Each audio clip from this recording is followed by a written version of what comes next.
অভয়াকাণ্ড পরবর্তী একের পর এক অভিযোগে বিদ্ধ রাজ্যের মেডিকেল কলেজগুলি। সেই তালিকায় বাদ নেই মুর্শিদাবাদ মেডিকেলও।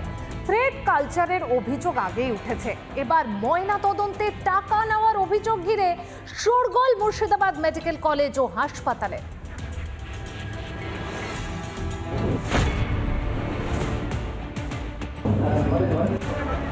মৃতদেহতেও কি এবার কাটমানি? প্রশ্নটা শুনলে অবাক হবেন আপনি, কিন্তু মুর্শিদাবাদ মেডিকেল কলেজ হাসপাতালে এটাই এখন বাস্তব ছবি। ময়না তদন্তের আড়ালে মৃতদেহ নিয়ে ব্যবসা মুর্শিদাবাদ মেডিকেল কলেজে।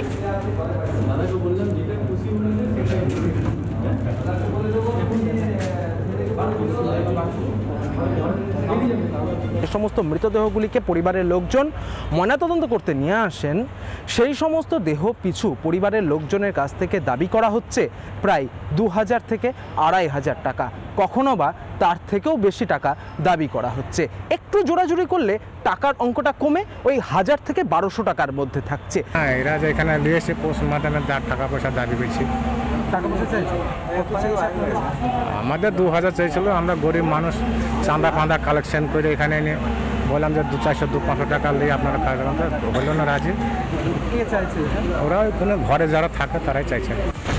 মর্গের ভেতর দরজার আড়াল থেকে নেওয়া হয় টাকা।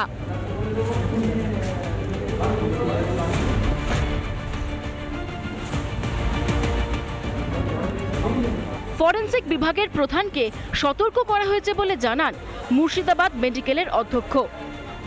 মানে মৌখিক অভিযোগ শুনেছি, মানে কেউ পেশেন্ট পার্টি বা যারা এই ভুক্তভোগী এরকম ঘটনা তারা কেউ এসে আমাকে অভিযোগ জানায়নি, কিন্তু আমি আপনাদের মাধ্যমে বলবো আপনারা অভিযোগ জানান। কেউ কোনো টাকা দেবেন না, টাকা দেওয়া অপরাধ, টাকা নেওয়া অপরাধ।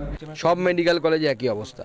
এবার লুট করা হচ্ছে গরিব মানুষের কাছ থেকে। বড় লোক যারা তাদের সমস্যা নেই, কিন্তু যারা গরিব মানুষ তাদের কাছ থেকে এভাবে টাকা লুট করার ব্যবস্থা। বলছি তো, গোটা রাজ্যের স্বাস্থ্য ব্যবস্থা হচ্ছে মানুষ মারা আর মানুষকে লুট করার যন্ত্রে পরিণত হচ্ছে। এই টাকা কি শুধুই মর্গ কর্মীদের পকেটে যায়, নাকি সিন্ডিকেটের মাধ্যমে ভাগবাটোয়ারা করা হয় নিচ থেকে ওপর তলায়? সেই জায়গা থেকেই এবার প্রশ্ন উঠছে, মুর্শিদাবাদ মেডিকেল কলেজ হাসপাতালে ময়নাতদন্ত করতেও কি এবার কাটমানি দিতে হবে? মুর্শিদাবাদ থেকে ক্যামেরায় অপূর্ব চৌধুরীর সঙ্গে ইন্দ্রাশিস বাগচি, রিপাবলিক বাংলা। চলুন এবার একটু কাটোয়ার দিকে নজর রাখি, কারণ সেখানে পঞ্চম শ্রেণীর ছাত্রের মৃত্যুকে কেন্দ্র করে একদম তুলকালাম পরিস্থিতি। স্কুলের ভেতরে পড়ুয়াকে সাপে কামড়ানোর অভিযোগ। বাড়ি ফিরে সে অসুস্থ হয়ে পড়ে, হাসপাতালে নিয়ে গেলে তাকে মৃত ঘোষণা করেন চিকিৎসক। আর এরপরই উদাসীনতার অভিযোগ তুলে কোশিগ্রাম ইউনিয়ন ইনস্টিটিউশনের প্রধান শিক্ষকের বিরুদ্ধে বিক্ষোভ দেখায় পরিবার। প্রধান শিক্ষককে আটক করেছে পুলিশ।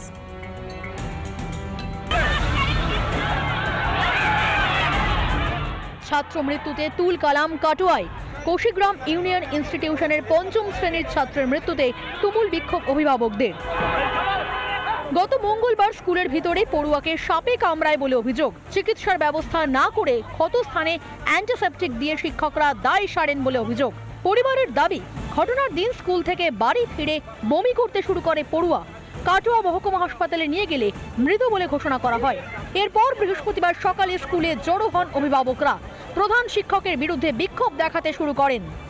বলেছে মাস্টার কোন মাস্টার এসেছে, কোন মাস্টার প্রত্যেকে বলেছে যে ওকে বরফ লাগিয়ে দেয়, নাকি বলেছে বরফ লাগিয়ে দেওয়ার পরে বরফ লাগিয়ে দিয়েছে, ডেটও লাগিয়ে দিয়েছে। ছেলেকে আমার বাড়িতে আমাকে ফোন করে বলে নাই, আমাদেরকে নাম্বার দেওয়া আছে, কন্ট্যাক্ট নাম্বার দেওয়া আছে।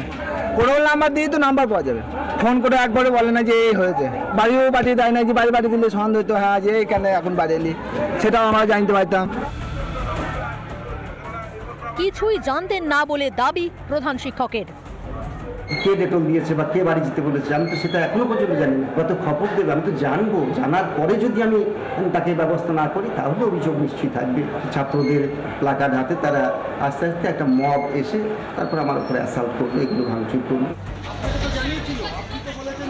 বিক্ষোভের খবর পেয়ে কাটোয়া থানার আইসির নেতৃত্বে বিশাল পুলিশ বাহিনী ঘটনাস্থলে যায়। তারা প্রধান শিক্ষককে আটক করে নিয়ে যায়।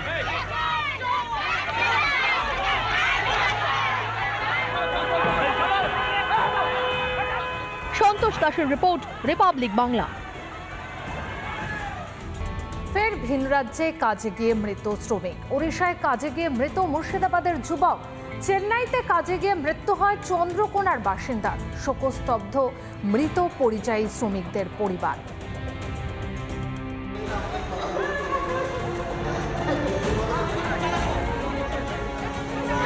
চেন্নাইয়ে কাজে গিয়ে মৃত্যু হলো চন্দ্রকোনার বাসিন্দা সমর খানের। পেটের দায় ধান রোয়ার কাজেই গিয়েছিলেন বছর 32-এর সমর। এখানে অসুস্থ গেছে, এখান থেকে ভালো বেরিয়ে গেল, কিছু বুঝতে পারেনি। কবে গিয়েছিল জানেন? কবে গিয়েছিল? সোমবার গিয়েছিল। কি করে চলবে সেটা তো বুঝতে পারিনি। দুটো ছোট ছেলে, আমার শাশুড়ি পড়ে আছে অসুস্থ, আমি কি করব আমি কিছু জানি না। চেন্নাইতেই অসুস্থ হয়ে হাসপাতালে ভর্তি হন সমর খান। চিকিৎসাধীন অবস্থায় প্রাণ হারান তিনি। শোকের ছায়া গ্রাম জুড়ে। অন্যদিকে বাড়ি ফিরল বছর 27-এর পরিযায়ী শ্রমিক ইন্দ্রজিৎ দাসের দেহ। গত মঙ্গলবার ওড়িশায় রাজমিস্ত্রির কাজ করার সময় বিদ্যুৎস্পৃষ্ট হয়ে মৃত্যু হয় জগন্নাথপুরের বাসিন্দা ইন্দ্রজিতের। আপনার সঙ্গে লাস্ট কখন কথা হয়েছিল?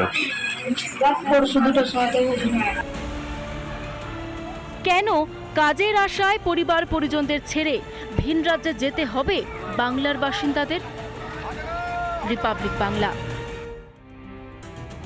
লাগাতার বৃষ্টিতে উত্তরবঙ্গের কি পরিস্থিতি, এবার একটু সেই দিকে নজর রাখবো। বিপর্যস্ত পাহাড়, নামছে এখানে সেখানে ধস। বৃহস্পতিবার প্রাণ হারান এক ব্যক্তি। বারবার থমকাচ্ছে 10 নম্বর জাতীয় সড়ক। সব মিলিয়ে পুজোর আগে নাকাল পাহাড়বাসী থেকে পর্যটক।